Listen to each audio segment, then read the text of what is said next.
যাদেরকে যাকাত দেওয়া বৈধ। আল্লাহ তাআলা কুরআন মাজিদে যাকাত দেওয়ার জন্য 8টি খাতের কথা বর্ণনা করেছেন, যেমন ফকির, মিসকিন, যাকাত আদায়ের কর্মচারী, যাদের মুসলমান করার জন্য মন জয় করতে হয়, গরিব, মুসাফির, আল্লাহর পথে গোলামি মুক্ত করার জন্য ও সর্বশেষে হলো ঋণ মুক্ত করার জন্য। উপরোক্ত 8 প্রকারের বিশ্লেষণ এ পদ্ধতিতে করা যায়।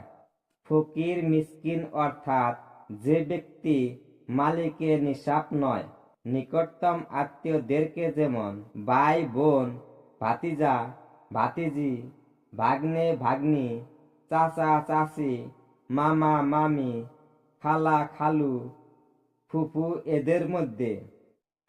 এদের মধ্যে কেউ যদি ফকির বা মিসকিন হয়, তাহলে তাকে সর্বপ্রথম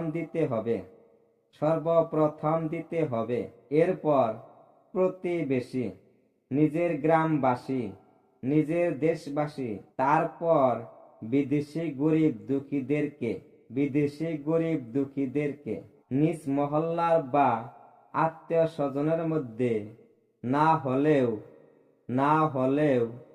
দরিদ্র, আলিম, দ্বীনি ইসলাম শিক্ষার্থী, দিনদার পরহেজগার লোক যাকাত পাবার দরকার। ধনী ব্যক্তির বাড়িতে ধন সম্পদ থাকা সত্ত্বেও যদি বিদেশে অর্থাভাবে কষ্ট পায়, ঋণগ্রস্ত